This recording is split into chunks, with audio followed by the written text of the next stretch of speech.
Hey everyone, lovers of the weird, the unsettling, and the kind of stories that stick with you long after the lights go out. If you enjoy tales that send chills down your spine and make you double-check the locks before bed, then you're in the right place. Because today's story, yeah, this one is seriously something else. But before we jump in, I want to know, where in the world are you tuning in from, and what time is it where you are right now? The stories. What a delivery driver saw outside the last house on the route. The incident reportedly came from a route sheet pulled from an old regional dispatch office, and it referenced a final stop that never made sense. The archived note mentioned a driver who claimed someone waited outside the last house even after the street was cleared. Rylan Mercer was 32 and worked as a delivery driver for a regional shipping line that handled late evening drop-offs. He lived in a small rented place near a quiet highway spur and tried to keep his nights predictable.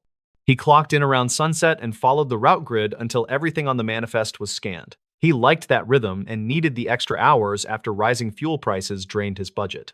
The night that changed him came in early autumn of 2019 when a mild drizzle pushed across the county roads.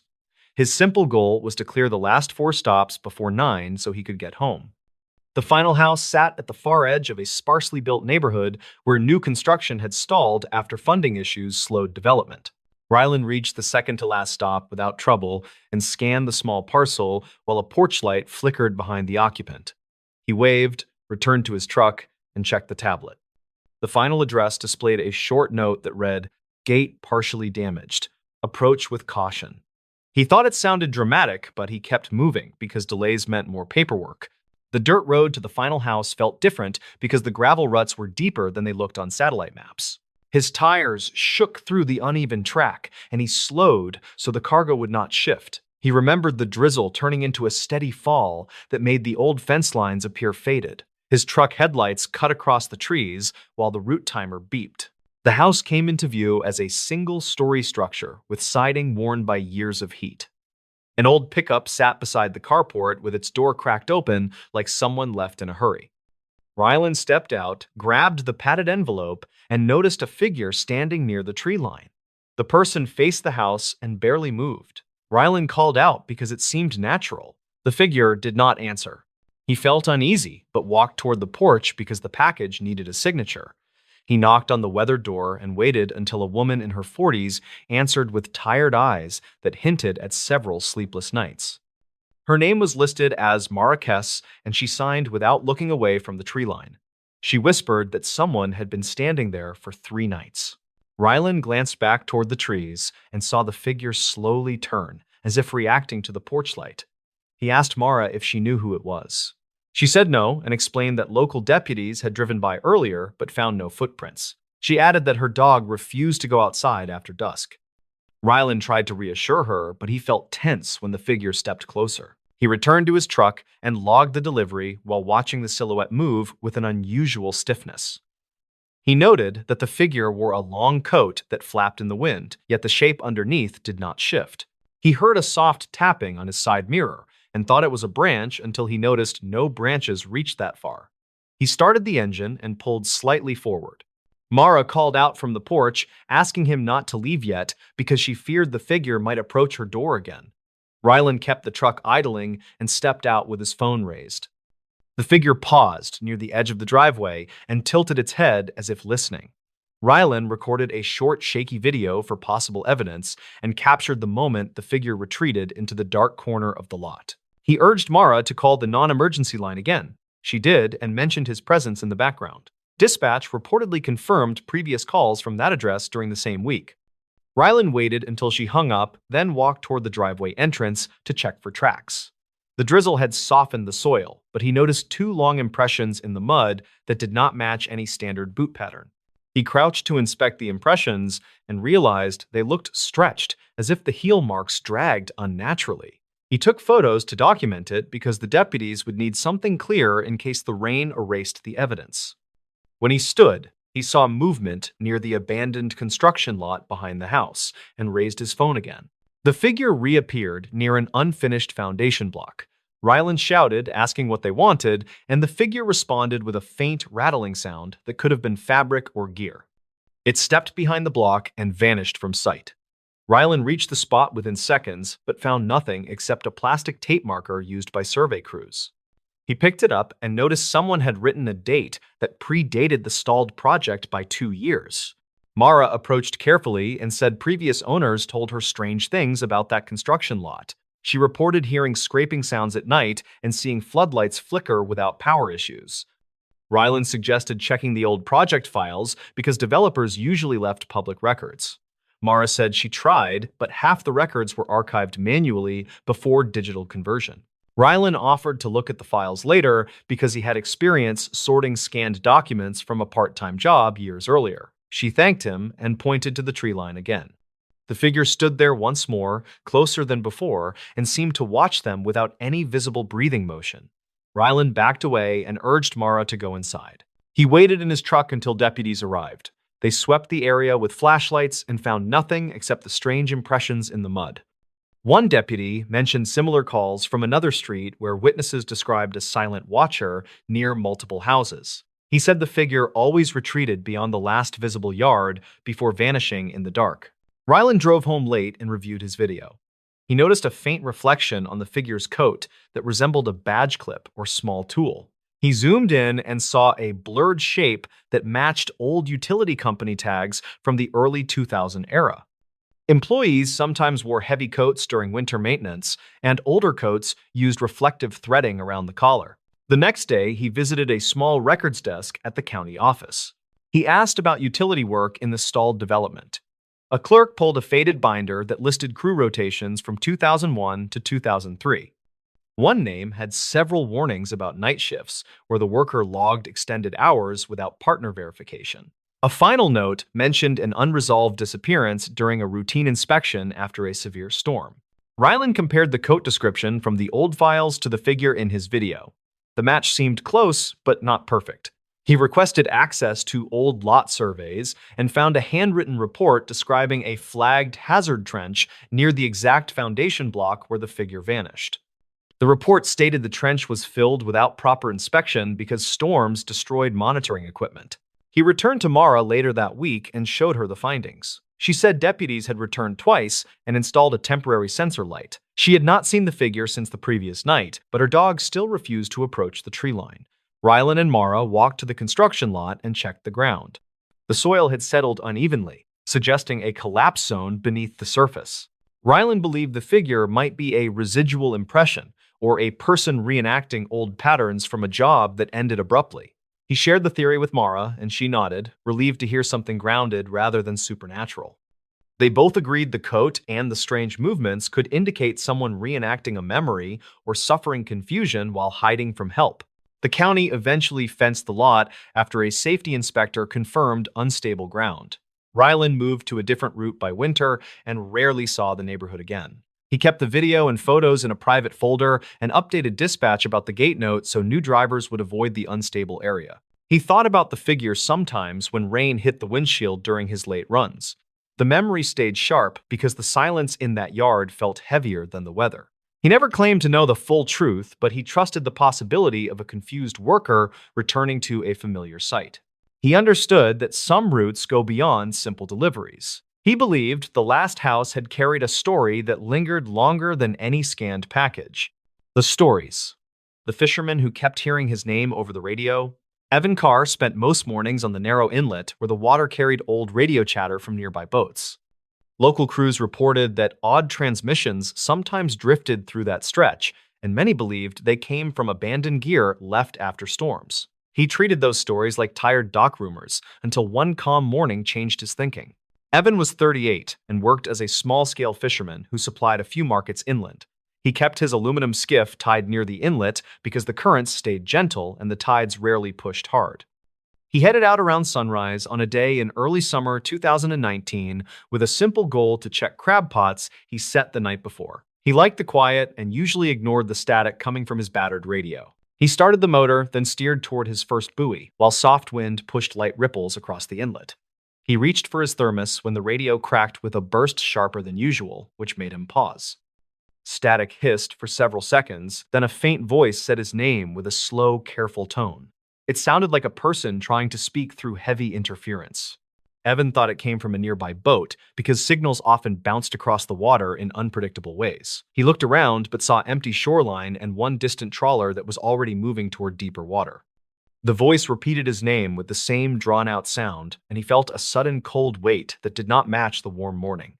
He tried to answer, but the radio only returned a faint hum that flicked in and out like something powered by a weak battery. He shut the radio off to reset it, then turned it back on, hoping the strange signal would vanish. Instead, he heard a low, rhythmic tapping that reminded him of someone hitting a metal hull in slow, measured beats. Evan finished checking the first pot, but his focus kept drifting to the radio because the voice carried a dull echo that felt unnatural. He tied the pot and planned to finish the rest quickly so he could return to shore where he hoped to test the antenna. The moment he reached for the throttle, the radio shifted again and whispered his name in a tone that sounded closer than before. He headed towards shore while replaying that voice in his mind because it carried an uneasy familiarity he could not place. Dock workers later said he arrived faster than usual and looked tense as he pulled his gear onto the planks. He asked if any boat had called for him that morning, but no one reported a transmission with his name. Evan returned home and wrote down the time of each strange broadcast because he wanted to check older notes he kept on similar events. He found 2 entries from early spring that mentioned brief whispers through the radio shortly after heavy fog settled over the inlet. He ignored them at the time because the fog distorted signals and created odd echoes that bounced between cliffs. He spent the afternoon checking online forums that tracked regional marine frequencies where enthusiasts archived recordings from previous seasons. One contributor posted a thread about ghost transmissions that came from a derelict trawler that sank in the late 2010s after a major storm. According to the thread, the trawler carried a short-range radio that sometimes flickered on during low tide when exposed wiring reacted to saltwater. Witness statements from local patrol crews reported faint voices calling crew names during those periods, though no identity was ever confirmed. Evan noted that detail because the thread mentioned distorted speech patterns that matched his morning experience. He called a friend named Cal Rowan, who worked part-time with a small rescue group, and asked if the inlet held any wrecks near his route. Cal said an old survey map showed one submerged boat that rested near the deeper bend south of the inlet. He offered to meet Evan at the dock so they could check tidal charts and mark the likely location. They met near sunset and compared notes while a light breeze pushed the smell of seaweed across the planks. Cal studied Evan's written times, then said the pattern lined up with a recent series of reports about intermittent transmissions during rising tide. He suggested they record any new signal the next morning using a portable device with stronger range than Evan's aging radio. Evan agreed, even though the idea made him uneasy because the voice felt personal in a way he could not explain. Morning arrived with heavy gray sky as they motored toward the bend marked on the survey map. Evan turned on the recorder while Cal monitored the radio and watched the water shift with the incoming tide. They waited for several minutes before a burst of static cracked through the speaker with a sharp rise that made both men flinch. The voice spoke again and said Evan's name with a tone that now carried a clipped urgency. Cal looked at the recorder, then stared toward the bend because the voice sounded as if it came from somewhere below the surface. Evan gripped the wheel and tried to steady his breathing because something in the tone reminded him of an old coworker who vanished years earlier during a late-season crossing. He mentioned that coworker to Cal, who asked if the man ever sailed near this inlet. Evan said that the coworker named Reed had worked on a small crew that fished along the same coastline in early 2017. Reed later transferred to another vessel that sank during a storm that occurred north of their town. Local reports said the wreck was never fully recovered because shifting sand made the search difficult. Cal suggested they check archived dispatch logs from that storm because crews sometimes reported drifting debris that could help them understand how anything connected to Reed might reach this inlet. They returned to shore and visited a small office where a retired dispatcher kept scanned records from older calls. The dispatcher recognized Evan and allowed them to search a digital folder that stored logs from early 2017. One log described a partial sighting of a damaged trawler hull drifting south several days after the storm. The report said the hull carried broken antennas and fragments of a radio panel that still flickered when exposed to sunlight. A second log mentioned a patrol officer hearing a distant voice through static that repeated a crew name before fading. Evan realized the name in that report matched Reed's last name, but the log did not mention if the voice said anything else. He remembered that Reed had a habit of calling coworkers by last name during early morning shifts when he tried to stay awake. The connection felt loose but too strong to ignore because the timing aligned with the drifting hull. Cal said they should return to the inlet during low tide, because exposed wreckage might reveal old wiring that caused recent broadcasts. Evan agreed, though, his stomach tightened because the voice spoke with increasing clarity each time. They secured the skiff, then returned that afternoon when the tide receded and revealed dark shapes below the bend. They anchored near a shallow patch where twisted metal poked through sand like remnants from the storm. Evan moved closer and saw part of a radio panel caught between two rusted beams with wires trailing into the water. Cal used a long hook to lift a loose section and found a corroded tag that matched the radio model used on Reed's crew during 2017. The radio crackled at that moment, then delivered another faint call of Evan's name, with a tone that now carried slow, rising static. Cal recorded the sound while Evan watched the wires shift with the gentle pull of the tide. He understood then that the wrecked panels sometimes connected when saltwater reached the exposed terminals, which created a short burst of power. The burst likely triggered fragments of an old emergency recording that captured voices during the storm. Evan remembered that some crews recorded internal chatter before impact, and those recordings sometimes contained rushed calls that repeated crew names. The voice in his radio may have been part of that final chatter, which echoed through damaged wiring each time conditions aligned. They brought the recording to the dispatcher, who played it through a clearer speaker. The voice echoed sharply, then faded as the static rose, which made the source obvious. It was a broken emergency loop that repeated fragments from a doomed crew's final minutes. The distorted tone made the calls sound directed, but they were simply names, shouted during chaos. Evan felt a heavy release of tension because the mystery carried a painful answer, but at least it was grounded in something real. He asked the dispatcher to contact local authorities so they could mark the wreck and prevent more confusion. Cal agreed and said the inlet should be flagged on new charts for safety. Evan returned to the water the next day and listened to his radio with a calmer mind while checking his crab pots. The inlet felt different because he now understood the source, even though the memory of the voice still lingered. He looked toward the bend where the wreck rested and thought about the crew who never returned. He continued working that season with new respect for the signals that travel across water because each transmission carried a story shaped by time and tide.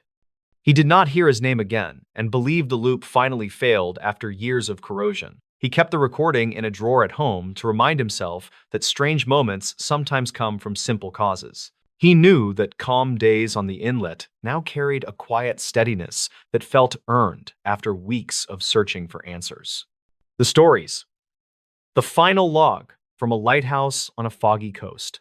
A faded coastal report from 2008 mentions an unsigned log found inside a shuttered lighthouse during routine maintenance. Workers said it looked recent, even though the building had been locked for years. The discovery triggered a quiet review that centered on one man named Corin Halbrook, who once served as the tower caretaker. Corin was 39 and worked as a part-time dockhand in a nearby fishing town, and he checked the old structure whenever storms rolled through. He liked the quiet building, and he felt responsible for keeping it safe because his late father had worked there decades earlier.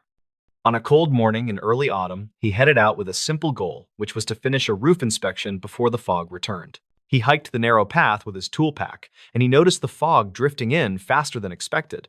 A supply boat sounded its horn, and the echo pulled his attention to shifting shapes that moved across the water. He reached the lighthouse door and found fresh scrape marks on the metal surface, and that detail threw off his routine. Inside, he heard a soft clatter from the watchroom above, and he paused because no one should have been there. He climbed the steep stairs, and the air felt heavier with each step because the tower trapped the fog that seeped through old seams. When he reached the top landing, he noticed a lantern lit on the small desk, and he knew he had not left it there earlier that week.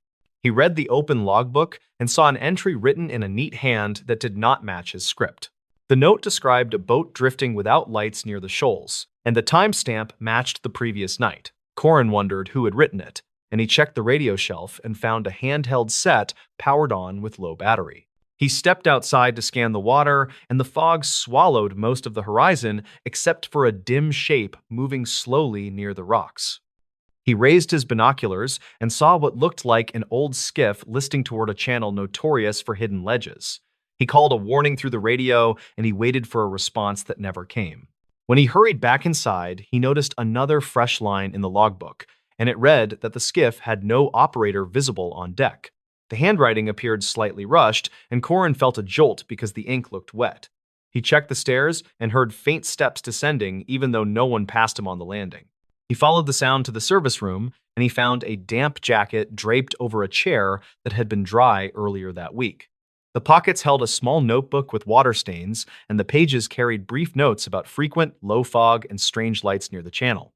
The most recent note mentioned a voice over the water calling for help, and Corin closed the book because the air suddenly felt colder.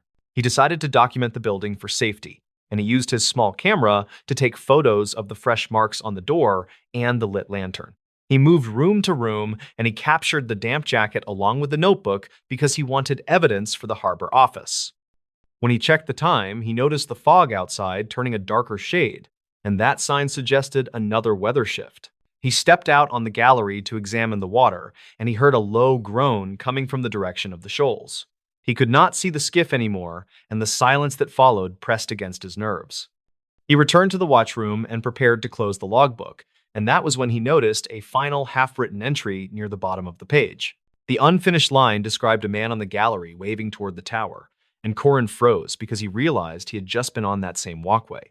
He checked the door and found it closed tight, and he felt sure no one had entered while he moved through the rooms. He read the last words again, and the implication unsettled him more than any storm he had faced. Corin prepared to leave, and he secured the logbook under his arm because he planned to hand it over to the harbor office. As he reached the ground floor, he heard a deep thud from above, like something heavy striking the metal railing. He looked up the stairwell and saw dust drifting through the pale air, and he called out in a steady voice asking if anyone needed help. No reply came, and he hurried outside because the building felt wrong. The fog had thickened into a wall that blocked the path back to town, and he saw a faint glow near the rocks, as though the skiff lights flickered through the mist. He considered walking toward the beach, and he radioed the harbor office with a brief report of strange activity near the tower. Dispatch logs indicate that Corin's transmission cut off mid-sentence, and the signal ended with a burst of static. A search team followed the path an hour later, and they found his tool pack near the lighthouse door, but not his radio or the logbook. Witness statements described drifting voices on the water that night, and one crew member claimed he saw a dim lantern moving inside the tower. The unsigned log, discovered months later, matched the fragments found in Corin's notes, and investigators believed the entries were written over several days. They concluded that the skiff likely struck a submerged ledge, and they suspected Corin attempted to reach survivors through the dense fog. No further entries appeared after the final line mentioning the figure on the gallery. The lighthouse remains closed today, and the tower stands quiet during most storms. Local crews say the watchroom light sometimes flickers during heavy fog, and they assume it is faulty wiring from years of neglect. The final log stays in a small archive, where the pages still show faint stains from salt air and old sea fog, and the case sits unsolved with quiet respect for the missing caretaker. The stories. This lakeside pier hides something no one reports. Lodge crews in the region still talk about an old pier tucked behind a quiet lake that draws almost no visitors. They say the pier looks normal from a distance, yet people keep finding strange evidence near its end that never reaches public reports. In the summer of 2019, a maintenance worker named Ryland Keating drove out to that lake for a simple task. He was 29 and worked routine grounds jobs for a small county crew. That day, he only needed to replace a warped board along the outer section of the pier. He liked the lake because it stayed calm even during busy seasons, and he figured the job would be quick enough to finish before lunch. When he parked near the tree line, he noticed the lot was empty, which felt odd because anglers usually arrived before dawn. The air felt thick, and the water looked darker than usual, yet he kept moving because the repair order had been waiting all week. He set his toolbox near the first post, then started walking along the pier to check for soft boards before carrying supplies to the far section. Halfway across, he heard a short knock against the underside of the pier, which he assumed came from drifting debris. He leaned over the edge to look for logs, but saw nothing moving. The sound happened again, just 2 boards ahead, and this time he felt a faint vibration under his boots. He stepped back and tried to decide if the pier was shifting because of wind, but the lake's surface stayed flat without any waves. He reached the final stretch where the railing changed from new planks to older, weathered pieces. A notebook sat against the inner corner near the last post, which made him freeze because the crew did not store items out there. The notebook looked soaked along the edges, and several pages had stuck together. He picked it up and flipped through the front until he found a name that he did not recognize. The entry mentioned fishing conditions from early spring and included a rough drawing of the lake that ended with a short line stating the water felt wrong that day. He set the notebook down and crouched to check the damaged board that needed replacing. When he pulled the old plank free, he spotted a small metal badge wedged between the beams. It had no markings other than deep scratch lines that looked deliberate. The badge felt cold and heavy despite the warm morning air. He wiped away dirt, then placed it inside his shirt pocket because he wanted to check county records later. Rylan returned to his truck for the replacement board and felt uneasy during the walk back because the knocking sound continued at irregular intervals. When he reached the trunk, he noticed mud streaks on his rear bumper that did not match his earlier tracks. The streaks started near the center, then curved down toward the gravel, as if someone had leaned against the vehicle. He looked around the empty lot and called out asking if anyone needed help. No answer came back. He carried the new plank to the end of the pier and installed it quickly because he wanted to leave.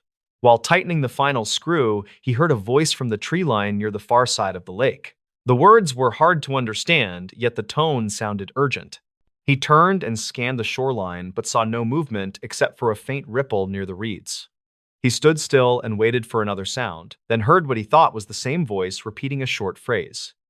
The wind picked up, which carried the sound across the water in a strange pattern that made it difficult to pinpoint the source. He packed his tools and walked back toward the lot. Before reaching the shore, he noticed footprints near the first post that looked fresh.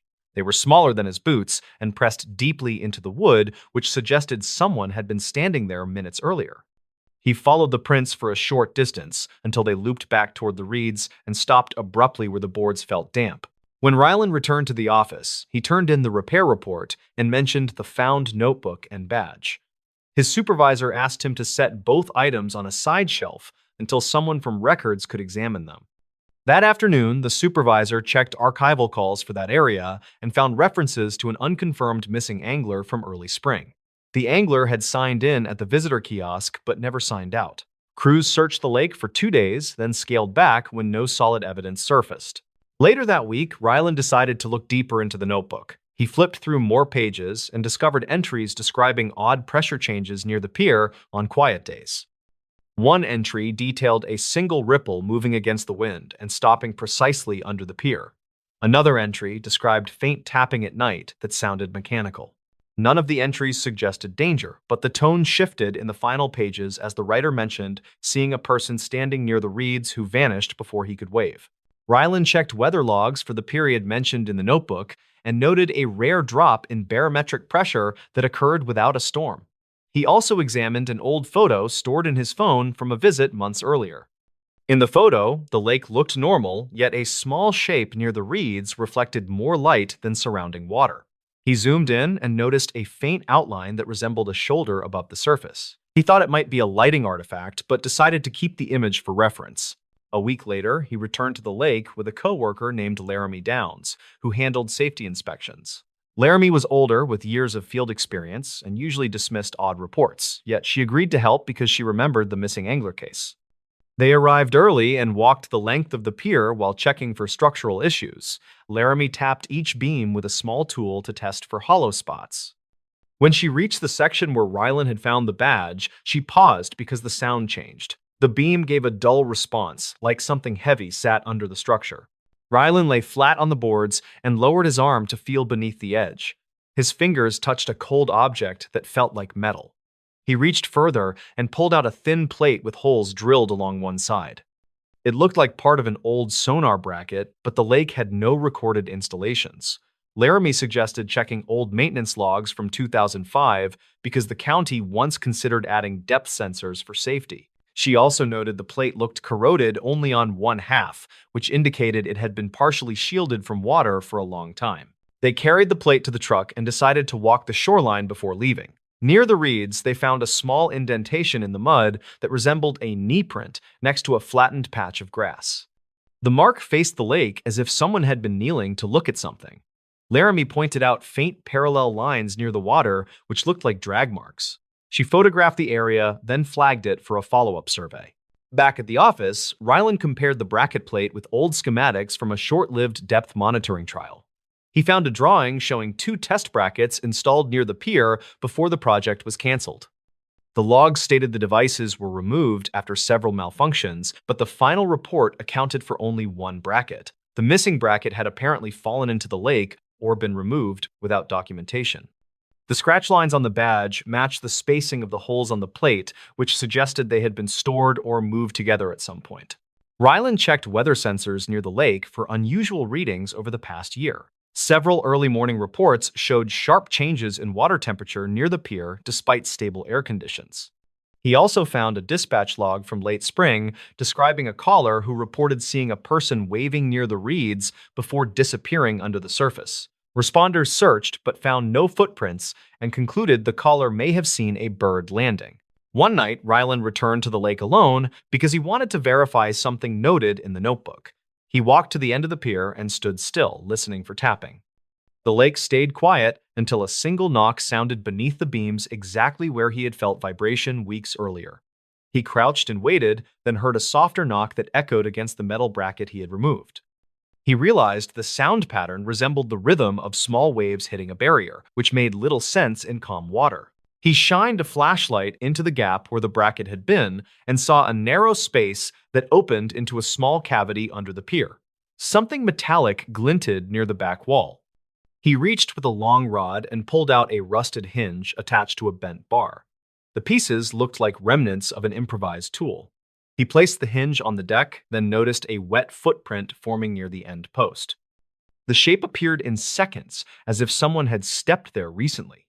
The board around it stayed dry while the footprint darkened. Ryland backed away slowly and pointed the light at the tree line. Nothing moved, and the air stayed silent. He waited for the footprint to fade, but it held shape for several minutes before drying unevenly. He documented the scene with his phone, then left the lake without waiting for more signs. Weeks later, the county closed the pier for extended maintenance and sealed the logs from public access. The missing angler case remained unresolved, yet several notes were added stating unexplained structural anomalies had been found near the outer section. Ryland kept copies of the notebook entries and the photo of the bright shoulder shape. He never returned to the lake, but told coworkers the pier held a mix of forgotten equipment and quiet warnings that did not reach official channels. He believed the clues pointed to someone spending secret time under the structure long before the angler disappeared. He also believed the knocking he heard came from shifting metal against trapped beams rather than anything mystical. Still, the unexplained footprint remained the detail he never understood. Today, the lake sits quiet behind dense trees, and the pier shows new boards that look identical to the old ones. Locals say nothing strange happens there anymore, and officials agree. Ryland thinks the place carries its own quiet trail of missed signs, and he hopes they stay buried where they cause no more stories. The stories. This photograph found in a mailbox changed everything. The photograph turned up inside a rusted mailbox behind an old duplex that once housed 3 families during the late 2010s. It reportedly connected to an unsolved disturbance that drew police cars for weeks without any formal statement from local officials. Ryland Mercer was 32 and worked as a junior claims adjuster who spent most days reviewing accident photos sent by clients across the region. He had driven out to the duplex to help his cousin move into a cheaper place after a messy breakup that happened earlier that year. He wanted a quiet afternoon with simple tasks that could end before dark, since the neighborhood felt uneasy even in daylight. The plan changed when he noticed the leaning mailbox behind the fence with its lid jammed open from years of sun damage. Something inside caught the light in a way that bothered him, and he reached in without thinking much about it. His hand closed on a stiff envelope with no stamps and only a smudged date that looked like it read 2014. Inside was a single photograph that showed the back lot of the same duplex, with a figure standing near a basement door. The figure seemed to stare at the camera, even though the face was blurred under the bright reflection that hit the glossy print. A handwritten note on the bottom edge read, "He never left," and the words felt rushed, as if written during real fear. Ryland showed the photo to his cousin, who shrugged and said the basement had been locked for years due to repeated flooding. His cousin had heard faint stories from the previous tenant, who claimed someone used to sleep down there during colder months. Nothing in the story felt sharp enough to explain the strange energy captured in the photograph. Ryland slipped the photo in his backpack, then walked around the duplex yard for a better look at the angle shown in the print. He matched the line of the fence and the shadows from a nearby power pole until he reached the exact spot where the unknown person once stood. His phone timestamp showed late afternoon, yet a sudden chill moved through the air even though the day had been warm.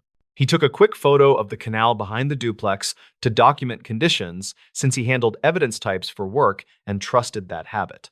Something shifted behind the basement door, and he stepped back while telling himself it was only loose wood pushed by the wind. The handle rattled once, which unsettled him more than he expected. A neighbor named Corby Henshaw walked out from the adjacent unit and asked if Rylan was looking for the old inspector who used to check the lot. Corby looked about 50 and carried a half-empty grocery bag that gave off a faint scent of detergent and onions. He said the inspector came around every few months to confirm no one had broken into the basement. Rylan showed Corby the photo, and the man stiffened before saying he recognized the reflection pattern on the figure's jacket. Corby claimed the image matched a maintenance worker named Talon Griggs, who vanished from the property in late 2014. According to Corby, the disappearance never gained attention because Talon was young and moved often without telling anyone. Rylan asked if police ever searched the duplex, but Corby said they mostly checked paperwork, then suggested Talon left town for seasonal work. Corby lowered his voice and explained that several tenants reported hearing dragging sounds under the floor during storms after Talon went missing. Rylan listened with growing concern because the basement clearly leaked heavily and could hide debris without much notice. He returned to the basement door and studied the warped wood for any sign of fresh marks that might show recent attempts to enter. A faint groove near the latch suggested someone had slipped a tool inside within the last few months. His job trained him to recognize forced entry signs even when the damage seemed minor. Rylan decided to search public records at the small municipal office across town to see if any maintenance reports mentioned Talon. An older clerk named Mavis Kelter helped him check archived building logs that covered routine inspections and emergency calls. She located a brief entry from late 2014 stating that the maintenance worker assigned to the duplex never completed his shift. The entry ended with a note about a tenant hearing a loud crash near the canal path behind the property that same evening. No follow-up report existed, which troubled Rylan because something clearly disrupted the worker's schedule. Mavis encouraged Rylan to check the microfilm station since older incident summaries sometimes went unprocessed in the main system. He scrolled through grainy reels until a short police dispatch log from early the next morning appeared with a simple description of possible trespasser behind duplex.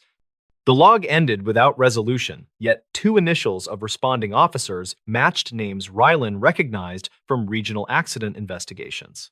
It remained unclear why the officers never wrote a complete summary. Rylan contacted a former coworker who now handled risk assessments for vacant structures and asked if he recalled any issues near that duplex. The coworker remembered an odd request from a landlord who wanted an estimate for reinforcement of a basement hatch rather than a full cleanup. That recommendation was denied due to insufficient documentation, which meant the door probably stayed weak for years. Rylan returned to the duplex the next morning and found the backyard quiet except for the hum of distant traffic along the main road. He held the original photograph beside the current view and noticed a missing gutter downspout that once directed runoff away from the basement. Water had carved a shallow trench that led directly to the exact spot where tenants heard dragging noises during storms. He moved closer to the door and pressed his ear against the wood to check for echoes that could reveal hidden cavities behind the interior wall. A faint hollow sound suggested a gap large enough to hide debris that might include personal items left by Talon. He reached for the handle, which gave slightly, as if someone recently replaced a rusted hinge without securing it tightly. Corby approached again and warned Rylan that previous tenants avoided the basement after a courier discovered an old backpack wedged behind a drain pipe. The courier returned the bag to the landlord, who claimed it belonged to a temporary worker, yet no one retrieved it. Rylan realized this detail lined up with the approximate time of Talon's disappearance. He asked Corby where the landlord moved and learned the man relocated to another county after selling the duplex in 2021. Rylan checked property records later that day and found a short transfer note indicating the landlord left behind several unclaimed storage boxes. Those boxes were marked as low priority during cleanup, which meant their contents might still sit in a small maintenance shed. Rylan walked to the shed behind the duplex and spotted 3 dust-covered boxes stacked under a sagging roof tile that drooped toward the canal. Inside one box, he found scattered papers, including an old shift sheet with Talon's name and a checklist mentioning repairs near the basement hatch. Another page listed a complaint about a foul smell rising through the floorboards after heavy rainfall. He took photos of the papers, then looked up when a sudden gust rattled the shed door hard enough to shake loose dried leaves. The wind pushed a loose shingle that clattered onto the ground near his feet and broke apart in a puff of dust. The noise startled him, but reminded him that the property had been poorly maintained for years, which supported the idea of an overlooked accident. Rylan returned to the basement and used a small pry bar from his cousin's toolbox to loosen the frame without causing obvious damage. The door opened with a dull crack that carried through the quiet yard like a tired breath escaping from a sealed room. A wave of stale air rolled out, followed by the faint scent of metal and wet soil. He stepped inside and turned his phone flashlight toward the far wall where the drainage pipe curved behind a pile of rotten boards. Something glittered near the edge of the light, and he reached down to pick up a crushed reflective jacket with a missing zipper. The reflective pattern matched the same glare seen on the figure in the original photograph. A small utility tag sewn to the jacket listed the initials TG, which aligned with Talon Griggs, and confirmed Rylan had found evidence connected to the missing worker. He dug through debris nearby and uncovered an old clipboard that held one final maintenance note describing a sudden collapse caused by shifting soil near the hatch. It suggested Talon was preparing to reinforce the area before something destabilized the ground. Rylan followed the damaged soil path toward a narrow cavity under the floor where water pooled during storms and carried loose items into deeper pockets of mud. He found scattered tools with dried corrosion that indicated the worker likely became trapped by collapsing debris during heavy rainfall. The shifting soil and poor structure could have hidden the incident from sight for years. He contacted local authorities who reopened the case and confirmed the basement conditions created a perfect scenario for an unnoticed accident involving a lone worker. Officers documented the findings and credited Rylan's persistence for revealing the long-ignored evidence that connected the photograph to the missing maintenance report. Corby watched from the fence with a quiet expression that mixed relief with sorrow. Weeks later, Rylan returned to the duplex before his cousin finished moving in and paused near the mailbox where he first found the photo. The rusted metal still leaned forward, as if trying to offer one final warning about secrets left unmanaged in quiet neighborhoods. He understood now that the image was not a threat, but a trace of someone trying to signal unfinished work. He placed a small flower near the fence, then stepped back toward his car while thinking about how easily small details vanish when people move on. The photograph no longer felt ominous because its message became clear through patient evidence and careful listening to forgotten reports. Rylan left with a quiet respect for the worker whose final shift had been frozen in that single frame. The stories. Never take the shortcut behind the closed factory. The old shortcut behind the closed factory had a reputation that reportedly dated back to the early 2000s. Local reports described strange audio picked up by nearby delivery cameras during quiet nights when almost no one walked there. A worker named Lyron Strayed, who was 34 and handled maintenance jobs across small industrial sites, first heard those claims during a routine shift. He did not care much because his focus that day was finishing a late repair, then getting home before midnight. His route usually stayed along the main road, which felt safer and better lit. That changed when a dispatcher called near the end of his shift and asked for a quick check on a generator that kept tripping alarms. The generator sat near the old factory's fence line, which meant he had to park close to the edge of the blocked shortcut. He grabbed his tool bag and walked toward the unit while thinking about the shortcut stories he had ignored for years. The generator itself looked fine, though the alarm reset kept glitching in a way that suggested a loose internal relay. Lyron unscrewed the panel and ran a simple line test, which showed steady current without major issues.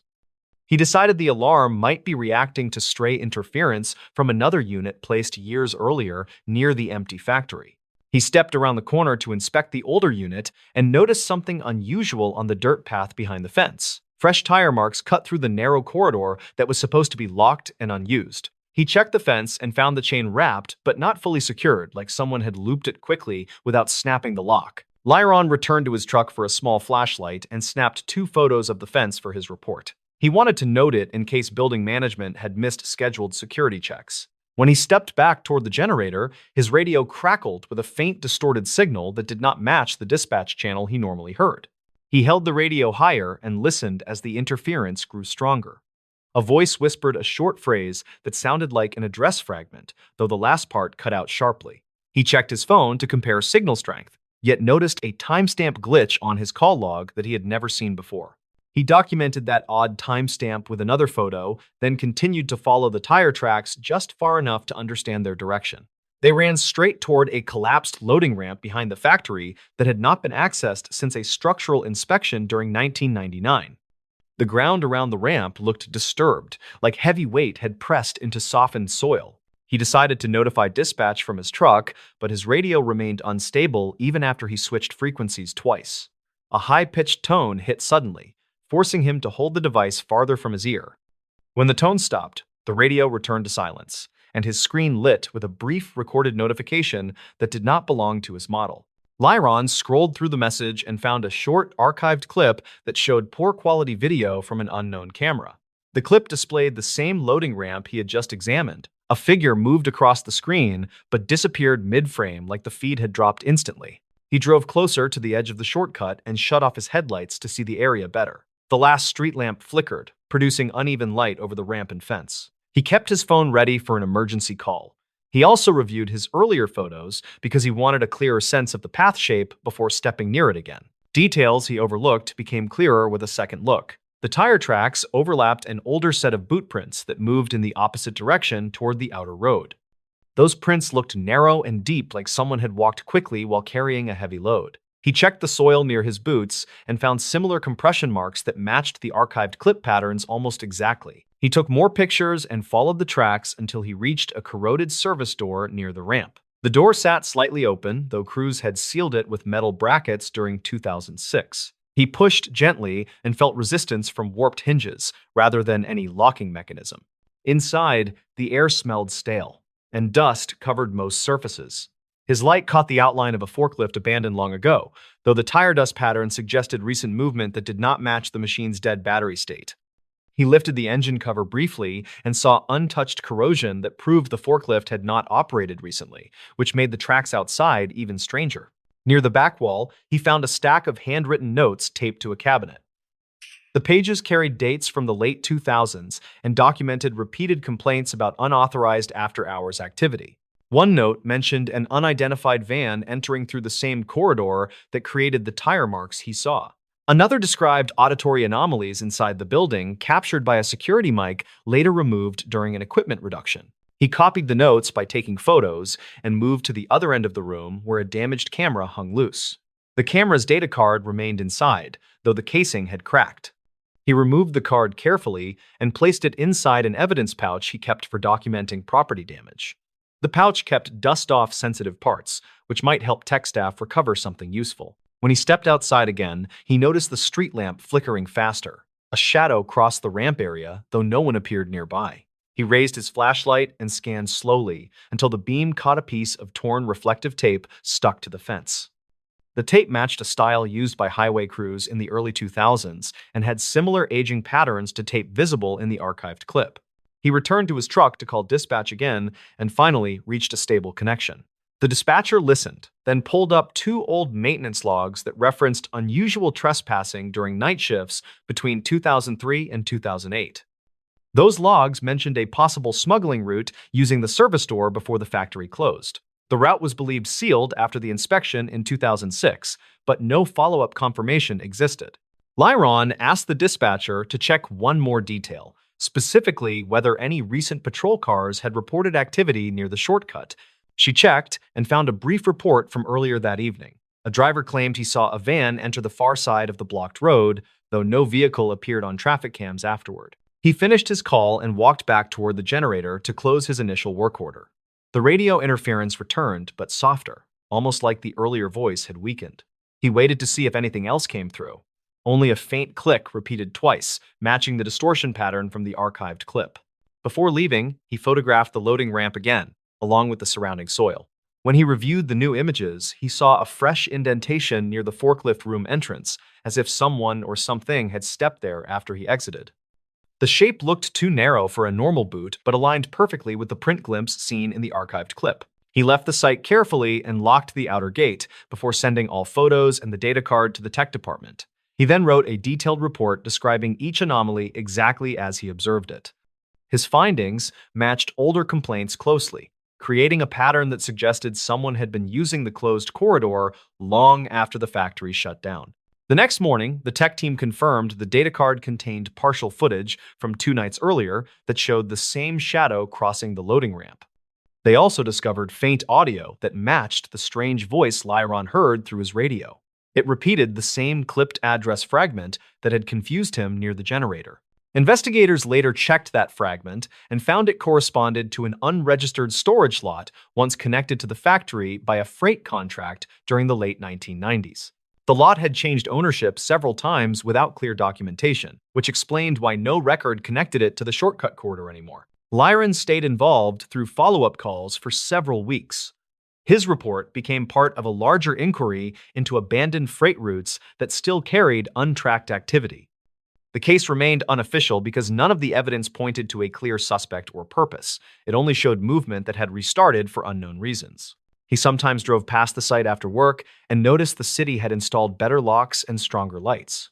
The shortcut no longer flickered with the eerie randomness that greeted him that night. He never again heard the distorted voice or saw odd timestamps on his radio displays. The experience left him cautious about places that looked abandoned but still carried signs of movement. He understood how easily someone could miss tiny clues unless the light hit them at the right angle. Every tire, track, shadow, and flicker had pointed to something real that operated quietly in the gaps between forgotten structures.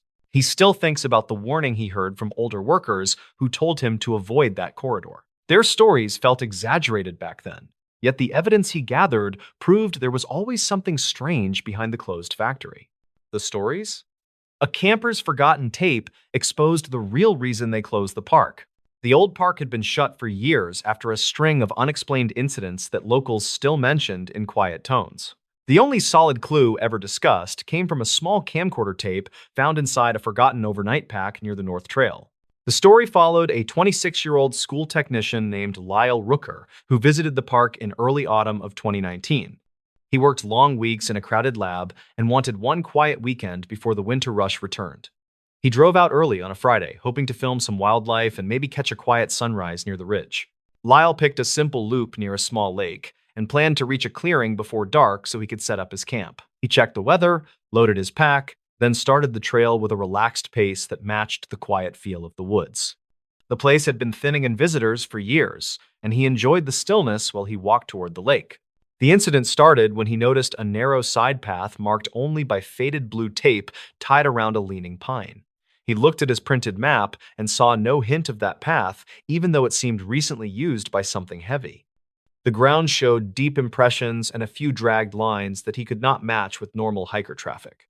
Lyle moved closer to inspect the impressions, and he recorded a brief clip while he knelt near the dirt with the camcorder. Witness statements later noted that his voice sounded uneasy when he said he might return later to check the full length of the side path. He continued toward the lake, though he kept glancing back with a nervous expression that showed in later recovered frames. When he reached the clearing, he met a retired ranger named Colton Reeves, who often walked the trail for exercise. Colton warned him about stray dogs reported near the ridge and advised him to stay on the main path if he heard anything heavy moving. Lyle agreed, though he mentioned the strange impressions near the pine. Colton seemed unsettled by that detail and said he had not seen blue tape in that area before. That short exchange later became an important piece of the investigation because Colton described Lyle as alert and fully oriented. Dispatch logs showed that the ranger left the clearing around the same time Lyle began setting up his small tent beside the lake.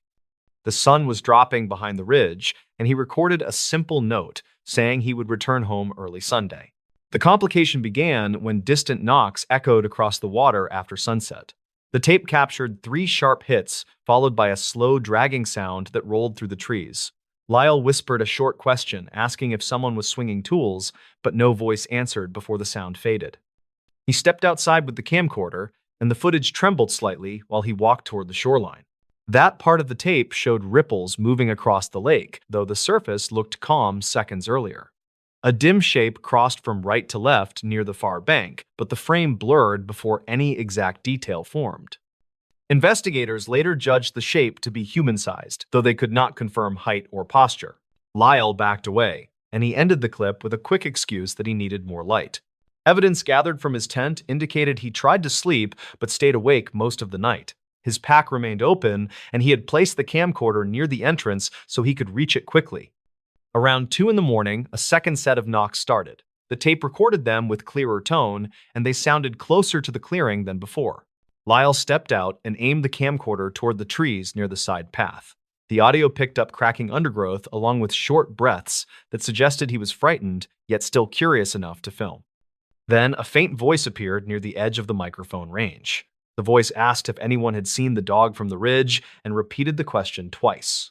Investigators matched the voice to a missing hiker reported 3 seasons earlier, according to archived calls. That hiker had vanished during a late storm near the North Trail, and his final message referenced a stray dog that followed him across the ridge. The match was considered probable, though never confirmed, because the audio was worn with age. Lyle walked a few steps toward the sound, though he kept enough distance for a quick retreat. The tape showed a tall figure standing between two pines with an odd tilt at the shoulders. The figure swayed slowly, as if injured, and the lower right side appeared fixed in a stiff angle. Lyle asked if the person needed help. The voice did not answer, and the figure moved further into the trees without showing its face. The investigation deepened when rangers found Lyle's camp untouched the following afternoon, with his tent still upright and his food sealed. His phone lay inside the tent with 2 attempted calls made around 3 that morning. The calls never connected due to weak signal. The camcorder was found near the base of the leaning pine where the faint blue tape had been tied. Search teams followed the side path and found more deep impressions along with a torn jacket fragment that matched the missing hiker's clothing from 3 seasons earlier. The fragment was caught on a low branch roughly 20 yards from where Lyle recorded the swaying figure. Soil samples indicated repeated movement through that area, though not enough to identify specific tracks. The twist emerged when investigators compared Lyle's final clip with an older wildlife survey recorded 6 years earlier.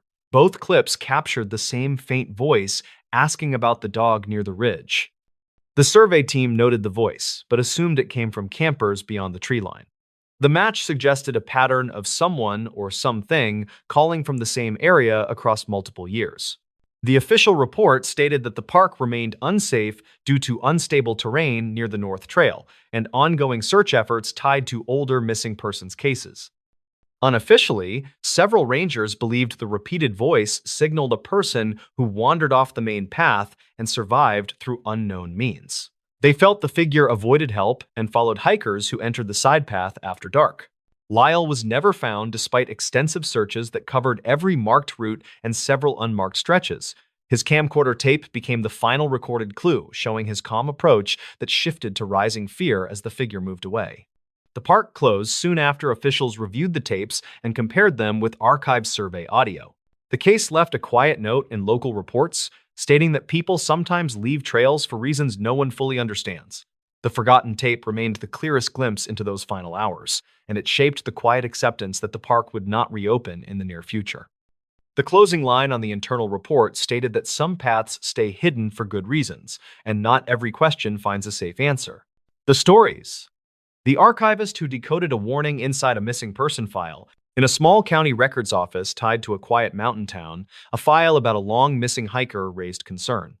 It arrived without explanation in a plain envelope with an outdated seal that looked wrong to the staff. Calder Rusk was 39 and worked as an archivist who handled old case materials with careful routine. He liked quiet tasks during long shifts and kept notes about unusual items that passed through his desk. He lived outside town and drove an old sedan that handled mountain roads well. His plan that day in early autumn was simple.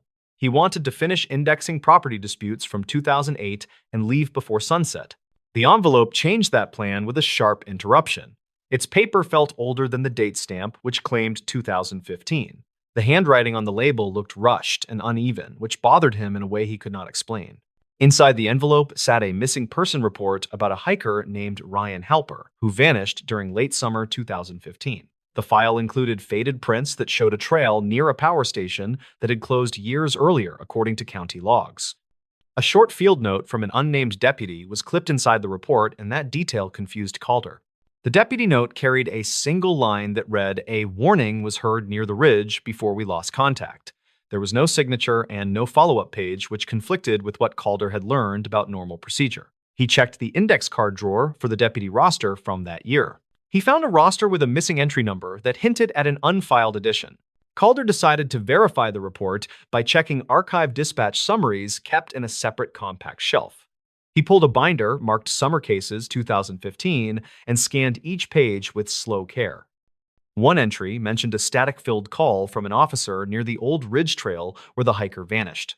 It noted that the call ended after a loud crack reported by dispatch staff. He compared the time of that call with a note in the missing person report and noticed a mismatch that felt important. The report claimed the call never connected, yet the dispatch summary claimed it lasted several minutes. He wrote both details in his notebook because he wanted a clear timeline. He planned to confirm the timestamps using recorded reel backups stored in a temperature-controlled locker below the office. The reel system was old but reliable and required a special key that he kept on a wrist chain for emergency work. He unlocked the cabinet and threaded the reel for the afternoon of the hiker disappearance. The recording started with normal chatter about trail conditions that matched weather logs filed that week. It shifted after a faint voice cut through the static, repeating a short phrase. The phrase sounded like "stay above the red markers," which made Calder pause because the trail maps from that year used blue markers. He replayed that section several times and heard a second voice say the markers were changed without notice earlier that month. He checked a laminated map from 2015 stored in a drawer down the hall. The map showed blue markers along the ridge, despite the comment on the reel. Calder wondered if someone updated the trail signs unofficially, which could confuse hikers unfamiliar with the area. He called a retired ranger named Ballen, who sometimes answered questions about old trail conditions. Ballen told him that a volunteer crew repainted the ridge trail during late summer 2015 due to erosion damage. He added that the crew reported a missing paint supply that delayed work during the final week. This detail matched a line in the missing person report that mentioned a misplaced equipment crate near the ridge boundary. Calder believed the misplaced crate might explain the repainted markers if someone used the wrong color during rushed repairs. He added that thought to his notes and checked weather data again. He found that a storm hit the ridge that same evening, which might have washed away parts of the trail. He returned to the file and noticed a small fold at the corner of a photo that revealed another handwritten line. The line said the warning was not meant for us, which made him uneasy because it echoed the earlier note from the deputy. He held the photo under a desk lamp and saw faint indentations behind the words. The indentations looked like someone wrote a longer message on a removed page. Calder used a soft graphite stick to shade the back of the photo gently, which revealed fragments of a sentence. The fragments read "trail shift noted after rails collapsed," which pointed to structural issues near the Ridge Power Station. He checked maintenance logs kept before the station closed in 2011. The logs confirmed repeated warnings about unstable railings near the ridge overlook. He suspected the missing hiker might have walked near that overlook after the storm started, which could explain the disappearance. He searched the envelope again and found a small memory card taped under the inner flap.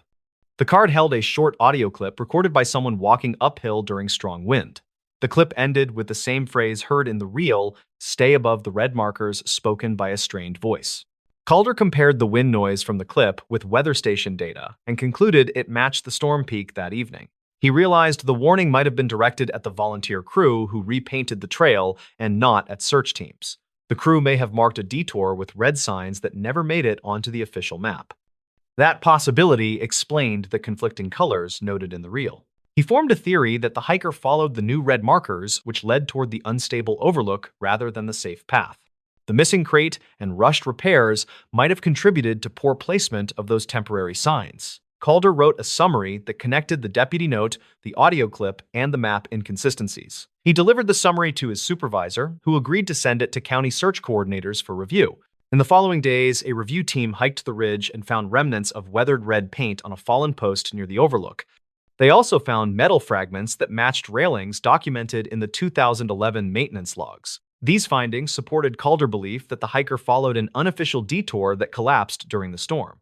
Calder knew the case remained unresolved, yet he felt the evidence finally clarified the warning inside the file. The message pointed to a rushed trail change that confused both hikers and responders back in 2015. As he closed the binder, he realized some files waited years for someone to read them in the right order. He locked the envelope in a secure drawer and left the office with a quiet sense of closure. The nurse who refused to enter room 6 again. Lila Farnes first heard about room 6 through a short entry in an old staffing report that mentioned unusual overnight disruptions. The report was dated to 2009 and came from a small regional clinic that sat outside a quiet town with limited medical resources. Lila was 33 and worked as a traveling nurse who filled short contracts in understaffed facilities. She arrived at the clinic during early autumn when the halls felt calm and the night shift moved slowly through predictable routines. Her simple goal that week was to keep a steady rhythm while saving money for a move planned for the next spring. On her second night, she was assigned a rotation that included room 6, which held a recovering patient named Dorian Pike. He was 62 with a mild respiratory issue that required observation but posed no immediate danger. His chart suggested stable progress, which meant the room should have been an easy stop during her quiet rounds. The incident began when Lila stepped inside the room and noticed a faint tapping sound that seemed to come from the wall near the bed.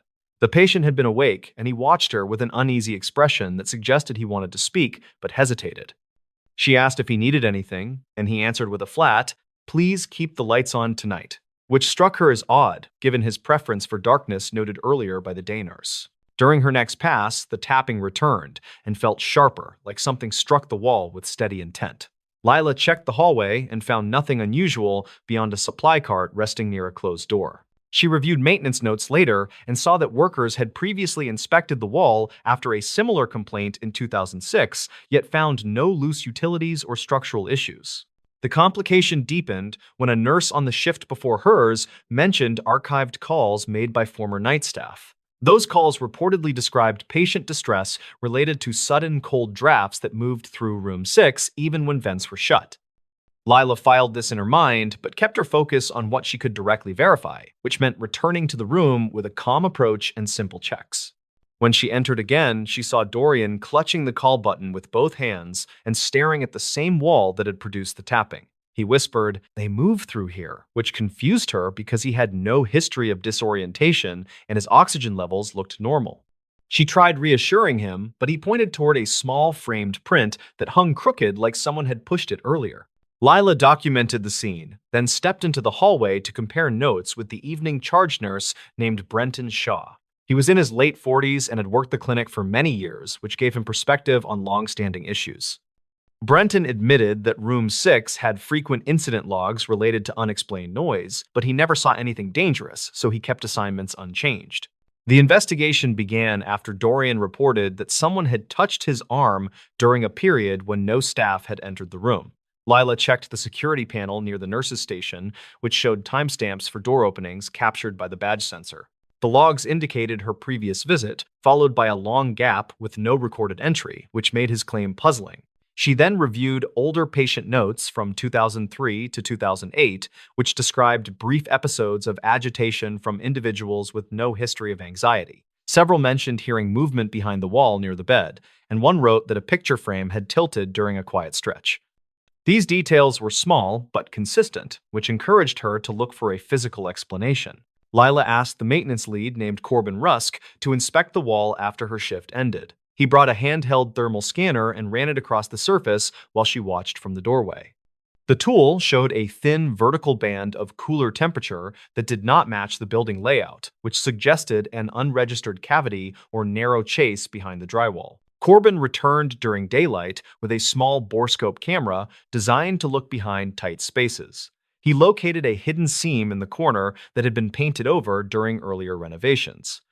When he guided the camera inside, they saw a slender gap between structural supports where unsecured pipes ran without proper insulation, which explained both the cold drafts and the intermittent tapping. The twist emerged when Corbin followed the pipes farther and discovered that the cavity connected to an abandoned service chase sealed decades earlier, according to archived renovation notes. That chase once linked several rooms, including room 6, where older patients had repeatedly complained about footsteps at night. The noise likely traveled along the hollow space and grew sharper as the building shifted during temperature changes.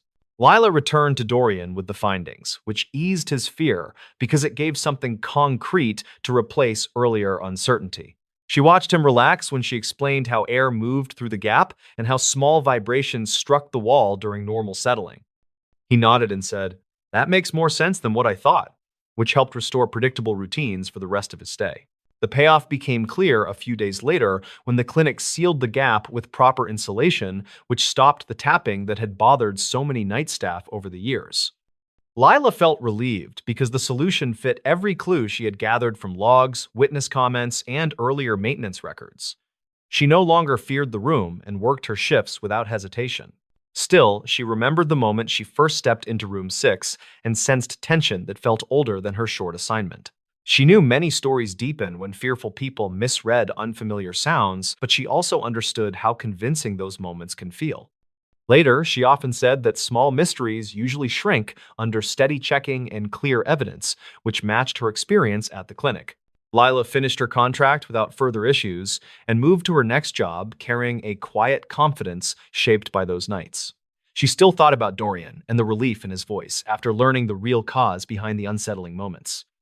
Room 6 stayed sealed and silent after the repairs, which meant future patients would sleep without wondering what moved behind the wall. The stories. Never open the locker marked staff only at this pool.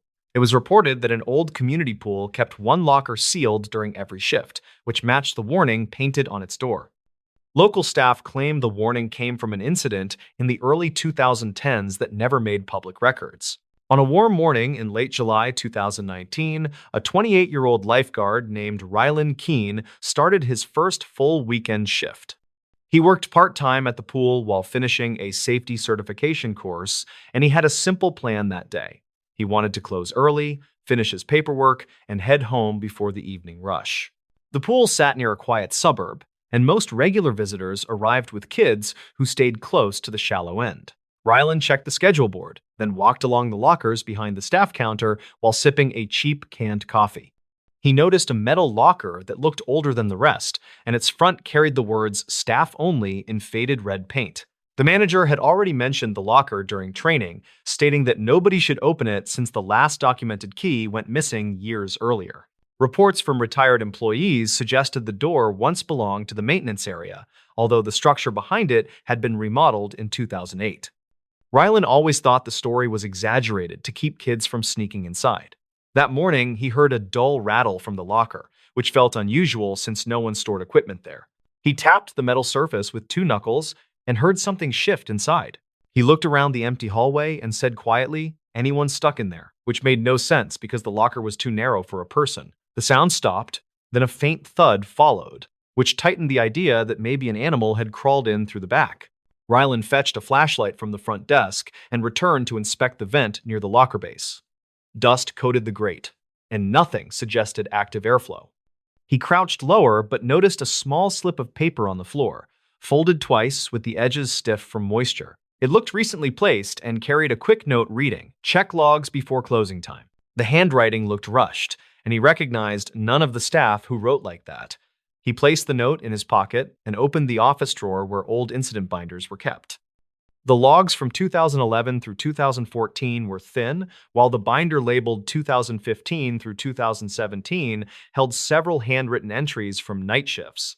One entry from late August 2015 described a report of heavy knocking from behind the old locker. The guard wrote that he radioed a supervisor, then waited 15 minutes before the noise stopped. Another entry from early June 2017 mentioned a staffer who claimed to hear a voice calling for help from inside the wall. The supervisor at the time marked both events as unverified due to limited evidence. Rylan read further and found an archived maintenance note claiming the original access hallway behind the locker had been closed after a small structural collapse in 2010. Workers sealed the area with sheet metal and advised future crews to avoid disturbing it. The description matched the dimensions of the locker, so it seemed the locker mostly existed to cover the patch. Before he could finish the binder, a regular swimmer named Tala Pembry approached the desk to ask about the lap lane schedule. She was in her 40s and visited nearly every morning. She noticed the binder and said, "You checking the old disturbance files," which caught him by surprise because he had not mentioned anything. She explained that she swam here in 2010 when the collapse happened. She remembered a construction light falling behind the wall and a worker yelling that someone was still inside the hallway. Tala claimed she never heard what happened afterward, and she said the staff acted nervous for weeks. Rylan asked what she remembered about the worker. She paused, then said, "He was young, maybe early 20s, before walking toward the changing rooms." Her voice shook slightly, as if she had debated sharing more. He returned to the hallway with the locker and listened again. There was no sound now, only the faint buzz of old fluorescent bulbs. He reached for the handle and felt a cold vibration that did not match the ambient temperature. He stepped back and considered calling the manager, but he knew the manager would say it was nothing more than old pipes. Rylan spent the next hour monitoring the pool and checking the locker during each sweep. At 2 in the afternoon, the note in his pocket felt heavier somehow.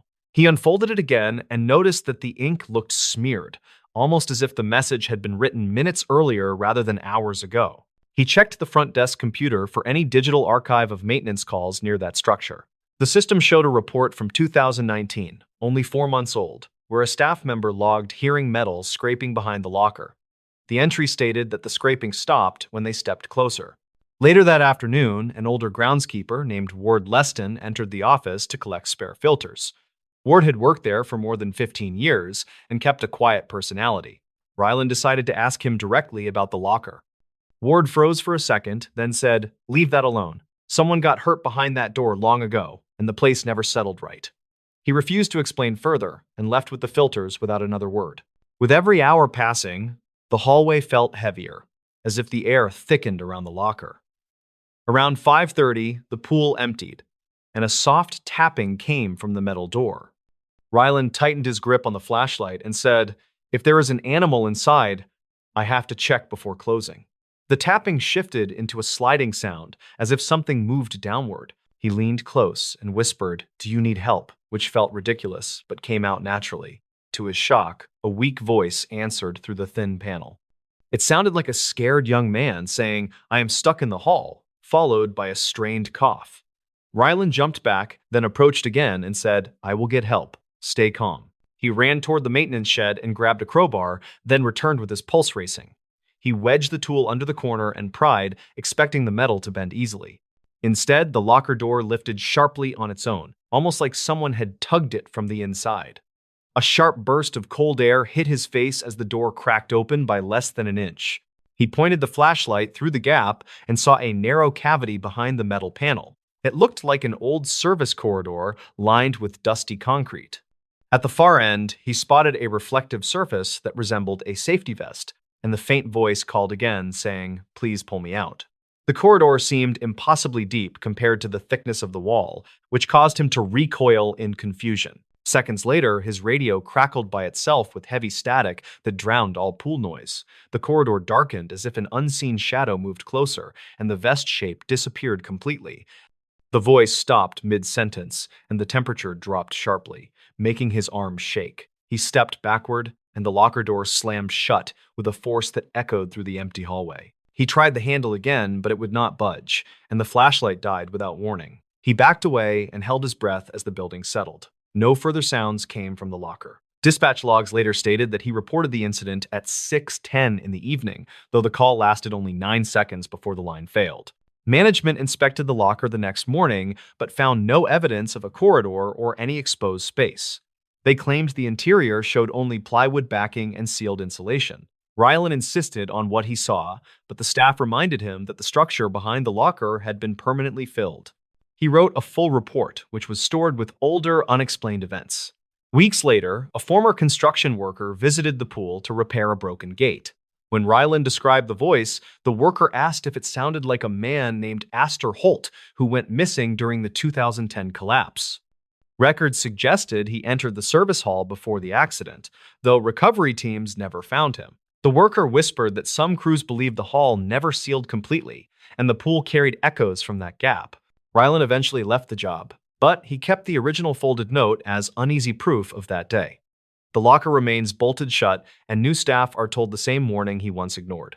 Some visitors claim they still hear tapping near closing time, though it stops the moment anyone acknowledges it. For anyone walking those quiet hallways, the warning on the locker remains clear. Never open the locker marked staff only at this pool.